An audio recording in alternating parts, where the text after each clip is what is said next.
What's going on, everybody? Welcome back to the Football Diary, talking all of your favorite current NFL stories. If you ever have a story that you want us to talk about, different headlines, player versus player, team analysis, player analysis, all that type of stuff, we can absolutely do that. The player versus player will definitely ramp that up once the NFL season really starts getting going. So if you have like, oh wow, these two players played really well, what do you think about those players? We'll definitely compare them. In the past, we've done videos, comparing rookies and career outlooks. However, we wanted to talk about I think he's my favorite player in the NFL. I believe I made a list of top 5 favorite players in NFL history, and Jameis Winston was on that list. I love Jameis Winston. Jameis Winston was announced by Adam Schefter. I don't think the Saints have yet to make their public announcement, but Adam Schefter basically yeah, it's Jameis. He's QB1. So we're going to talk about Jameis Winston, QB1, and the implications on that, how good he will be and how good the Saints will be with him. Now, this video is probably going to be a bit shorter than our recent videos. However, if you want more thoughts on the Saints, we did make a video talking about the full Saints roster and our full thoughts on it. And at the end, we kind of said but it also depends on the quarterback situation, who plays. So we can kind of compare those two videos. So if you're interested in that after you hear our analysis on the Saints and Jameis, go check out that video. It'll be linked in the description, and I'll comment it down below. But Matt, why don't you go first? Jameis Winston announced the starter. What are your thoughts on it? So I am not nearly as high on Jameis Winston as you are, McConnell. And if you guys have ever followed McConnell's stuff, like he said, he is the most biased person towards Jameis in the world. So probably a good thing that I'm starting off this conversation, just because you're probably going to have these ridiculous expectations. I do like Jameis, though. I still like Jameis a lot. I thought so. One of my best friend is a Saints fan, and he thought that Taysom Hill was going to start, and we were both like, "Oh my god, that's an awful decision." Jameis could be a guy that really improves. We've seen the talent; he's a very talented player, former first overall pick. Yes, he has the interception issues. However, Mr. Sean Payton, he was with Drew Brees. He completely turned his career around. And if there's a guy in the NFL that you would want to turn their career around and get them this second chance, that guy would be Jameis Winston. So I am very high on Jameis Winston coming to this year. I'll say this on the side real quick. For fantasy purposes, if you're looking for a quarterback that's cheap, Jameis is one of the very best options. Now I'm sure his value will go up since he was named the starter. But he's going to throw for a lot of yards. He has Alvin Kamara out of the backfield, who is a really good scat back. He has Michael Thomas coming back. Hopefully, I think the date is supposed to be 6-7 weeks into the year is when Michael Thomas is supposed to be back. That could be huge. However, it's Marquez Callaway, I believe. Might be wrong the first name. Yep, Marquez. Really good. It is Marquez? Okay. Yeah, he's looked really good in preseason, and specifically, he's looked really good with Jameis. Tre'Quan Smith is a solid receiver. They actually still have Ty Montgomery out there. Latavius Murray is on the roster, but there's a chance that he actually gets beat out by Devontae Freeman for that second running back spot. And then Deontay Johnson is another receiver there, more of just an offensive weapon, I guess I'd say. But, even without Michael Thomas, still pretty solid options. Not the best in the world, but if you have a backfield that is headlined by Alvin Kamara, that's going to help your chances a lot. And then looking at the offensive line, the Saints have had one of the best offensive lines in the leagues for the last few years, and I don't believe that's going to change this season. Jameis is going to throw for a lot of yards. They're going to have a very, very good offense. Sean Payton, pretty much every single season, he has a really good offense. Now, the defense is usually the wild card for the Saints team, for a lot of these Saints teams, but there is reason to believe that Jameis is going to go out there, heavily improve on his last season, where he did throw for the most yards in the leagues, and he threw for 30 interceptions. He also threw for 33 touchdowns. He had a good year outside of the interceptions. That's going to be the big issue. I also know he got LASIK. I don't know how big of a deal that's actually going to be. I think that's a little bit overrated. I think that's more of a joke than anything. But I really like Jameis heading into this year. I think if there's any coach, if you're Jameis Winston, if there's any coach you want to be paired with, it is Sean Payton. Now, I was also pretty high on Bruce Arians when he came over to the Bucs for Jameis. But the whole thing about Bruce Arians' offense is that it's really that second year where you take the leap, and Jameis was only with Bruce for 1 year, so that kind of hurt him a little bit. But with Sean Payton, I mean, Jameis has a chance to be a very, very special player in this league, and really have a career resurgence. I really think that's a possibility. McConnell, you were talking about this. You said that if you look on the odds, and this also might have changed since he was named the starter, Jameis was 60-1 odds to lead the league in passing. Jameis could very well lead the league in passing. Very, very well. That is a very good chance that that's the case. But yeah, I'm really high on the dude. I think he could be a great player. You want to go a little fanboy mode on Jameis Winston, McConnell? I wouldn't call it fanboy mode. I would call truth mode. Okay. Jameis Winston, incredibly talented. Arm talent is there. He was number 1 overall in the draft for a reason. Okay. It was him and Mariota. Who are they going to go with? They go with the crab leg king. All right. He goes into a situation in Tampa Bay, and eventually Bruce Arians get there. And Matt, I'm glad that you brought it up. The Bruce Arians first year is a difficult situation. He is one of the highest risk-taking coaches that puts your quarterback in very difficult situations. Now, people may look and be like, oh, but Tom Brady in his first year with Bruce Arians was pretty good. Okay. If you're comparing guys with Tom Brady, maybe they're in a good tier right there. Okay. So Tom Brady's not the guy that you want to be like, oh, but Tom Brady did pretty well. Tom Brady threw 4 more interceptions last year than he did the year before that, which is, 1.5 times more. He threw 12 versus 8 in the previous year. Like, you increase your interceptions when you play with Bruce Arians. Okay. Jameis Winston went out there.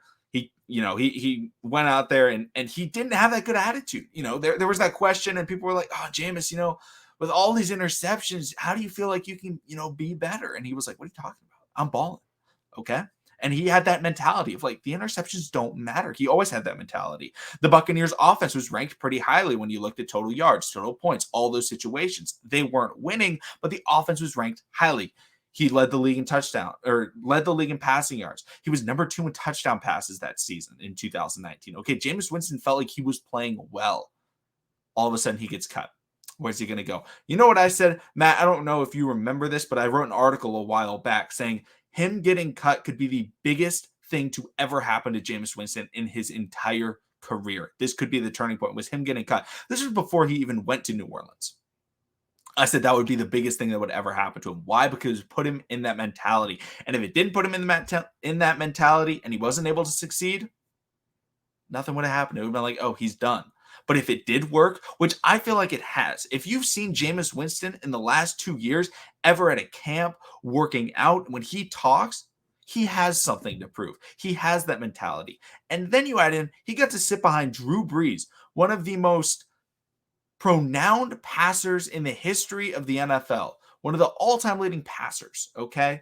And he can sit behind him with Sean Payton, their old quarterback coach, Lombardi, who now he's no longer in New Orleans, but he got to work with him for his season, came over for, Drew Brees, early part of his career, worked with him a very long time.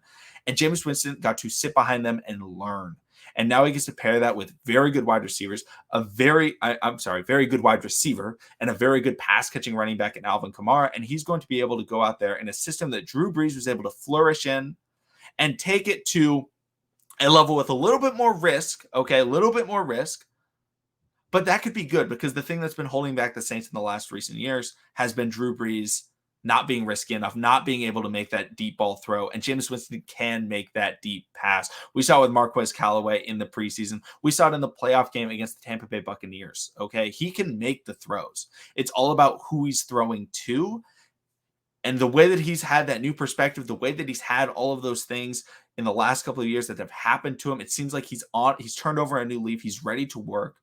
And I feel like he's absolutely going to ball out in New Orleans. I think, I don't think MVP is what I'm saying when I say this. I don't think that's what I'm trying to get at, but I'm saying you're going to look at Jameis Winston in an entirely new light this year. And people may not say it. They may be like, oh, wow, Jameis actually played well this year, but he could play like the quarterback he was supposed to be when he was drafted. Okay. Remember, he is a young player. He was drafted. He played very little at Florida State. Like, he only played 2 years at Florida State, okay? He is a young quarterback. This isn't some 29-year-old, oh, can he resurge? I want to say Jameis Winston may be 25. I'm going to look it up right now so I don't get it wrong. I don't want to get that wrong. He's 27 years old. That's prime. Prime. That is your prime quarterback years, and he's getting to come into a great offense under a great coach with a very solid defense and a great offensive line. Arguably 2 of the best tackles in the NFL he has, okay? He's not going to be pressured a ton off the edge. That's going to allow him to sit back in the pocket and make the throws that he can make. Tampa Bay never had a great offensive line for him. What did they do when they lost Jameis? Oh, they drafted Tristan Wirfs, who's arguably the reason why the Buccaneers were able to win the Super Bowl was because they added him and that allowed Tom Brady to have time in the pocket to make some of those big throws against teams like the Packers who had good pass rushers. Jameis Winston has all the tools. I really think that he's going to be a great player this year. I think there's a chance that at the end of the year, he is in that top 10 quarterback in the NFL conversation because he finally has that opportunity and he has that mentality. And if he doesn't change that mentality, he's going to be done. He only has 1 year in New Orleans, and he's got to prove it right now that he's their guy. Because if he proves it, all of a sudden he's going to be getting offers from the Denver Broncos, going to be getting offers from the Saints probably to stay. Everyone's going to be looking for him. Maybe the Lions are looking at him. They have Jared Goff. Maybe they don't like that. Like, everyone's going to be looking at him. He could become the next big payday guy if he's able to dominate and take over with the Saints. And that's what he's trying to do. That's what I expect him to do. I fully expect Jameis Winston to lead this team to the playoffs. If everybody stays healthy in this team, I fully expect them to win their division. That's if healthy. Okay. So if, Michael Thomas or Kamara gets hurt, that's no longer expecting them. But I fully expect them to be a 13-14 win season with Jameis Winston. And he could very well lead the league in passing yards. Like, this is going to be a dominant offensive team that you don't want to say. Matt, I know he has to get out early. So do you have anything else to add, or do you think that's a good place to wrap it up? The only thing I'd say is, I think that, if you're listening to us, I'd be like, you guys are way too high on James. There's no reason to believe he's going to take these steps. Quarterbacks do this all the time. NFL players, this is the sport where guys have those resurgences, where you find systems that work for guys. Sean Payton is one of the, and I'm a 49ers fan. McCon is a Ravens fan. We are not Saints fans. Sean Payton is one of the greatest offensive coaches in football history. He is that elite of an offensive coach. His offenses are so great. And Bruce Arians is also a fantastic coach, but Sean Payton is in a whole other world. So I think that I'll also see a lot of people. I saw and this is Bleacher Report, so it's like, take it with a grain of salt. But Bleacher Report did power rankings, and I want to say the Saints were like 21st. And I even commented on the articles. I don't comment on articles, and I commented like, this is probably the worst power rankings preseason I've ever seen. And the Niners were like 9th, and I was like, oh, that's pretty fair. But it was the other teams that were being completely slept on, like the Saints, where it's like 21st. And then if you go to Vegas odds, which I think is a much better place to kind of tell where NFL evaluators are at on people, because they're making the odds, right? That's where it's coming from. The Saints are like minus 115. Like, they're expected to be a playoff team, and we have people calling them below average NFL teams. Like, are you kidding me? Have you not looked at this roster? Like, it is a very good roster. So I fully expect the Saints to be really good. I expect Jameis to make a huge jump this year. Is he going to throw interceptions? Is he going to make head-scratching moves? Yes. And guess what? So do so many other NFL quarterbacks, but people just don't want to talk about that. And I get why people like to talk about Jameis a lot. I mean, it's funny. He threw 30 picks in a year. But you're going to see a Jameis that's a lot better, a humble Jameis Winston, potentially. That's what it does sound like. And I know you've talked about it to me, and I've watched videos of Jameis talking, in the past like 6 months to a year. He sounds like a much different guy than he did 2-3 years ago. So I think you're going to see a lot of change from Jameis Winston. I am really excited just as a football fan. This is the dude that could have the biggest jump. I think him and Sam Darnold, we've talked about Sam Darnold in the past. I think those two guys are two guys that have a ton of talent and now got paired with really good offensive coaches and are really going to take a jump that for some reason a lot of people aren't expecting this year. So I fully expect that to be the case. I think the Saints are going to be really good again. So that's where I'm at on this team. Absolutely. All right, everybody. Thank you so much for watching. Subscribe for more current football content, and eventually we'll get back to the historical stuff. But if you have any, thoughts on Jameis Winston, please let us know down below. If you want to hear more of our thoughts on the Saints roster as a whole, go check out that video. It'll be linked in the description below. But, and then if you have any, topics you want us to talk about, we will absolutely do so. But thank you, everybody, for watching, and we will see all of you again next time.